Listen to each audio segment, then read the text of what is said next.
আচ্ছা কোনছে আল্লাহ বড় না মানুষ বড়? ধরো গাদা, তুই কার হাতে কার জোড়া দেশ? কোড়ায় আল্লাহ আর কোড়ায় মানুষ। যেটা কবার কইছে ওইটা কন। আল্লাহ বড় না মানুষ বড়? আল্লাহ তো বড়। আল্লাহ বড়, তাহলে আল্লাহর কথা না হই না মানুষের কথা শুনেন কে? কি কইতাছস? কি আর আল্লাহর কথা মানে না মানুষের কথা মানে? হ্যাঁ, কি আর মানুষের কথা শুনেন তাই না? আমনে যে ওই দিনকে ডায়াবেটিসের রোগ নিয়ে যে হাসপাতালে গেলেন, ডাক্তার আপনার কত কিছু খাবার না করলো, সব কিছু না খাই এখন চলতেছেন।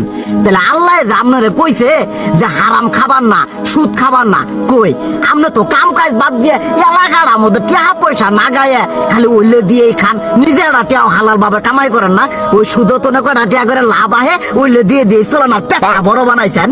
শুনেন একটা কথা কই, হারামের কোনোদিন আরাম নাই। হালাল পথে রুজি রোজগার করেন, প্রয়োজনে এড়া বেলা কম খায়েন, তাও শরীর পিণ্ডও ভালো থাকবো, কোনো রোগ বেদও হবো না, আরামও পাবেন, আল্লাহও খুশি থাকবো। তুই আমার এইভাবে বুঝাবি আগে কইলি না কে? আসলে এই বিষয়টা তো আমি কখনো মাথায় এইভাবে নেই যে আমাদের কখনো ডাক্তার নিষেধ করলে ঠিকই আমরা নিষেধ মানি, কিন্তু উপর আল্লাহ যে কত কিছু নিষেধ করে দিয়ে সেটা মানি না। আর এই যে হারাম পথে টিয়া পয়সা কামাই করতেছেন, শরীরের মধ্যে দুনিয়া রোগ বেত হয়েছে, দেখা যাইতেছে যা টিয়া হারাম পথে কামাই করতেছেন তার তো বেশি টিয়া মনে করেন জ্বলে যাইতেছে গা বেশি। আজকের পর থেকে আমি আর এই হারাম সুদ খামো না, আমি হালাল পথে চলবো, হালাল টাকা পয়সা ইনকাম করবো।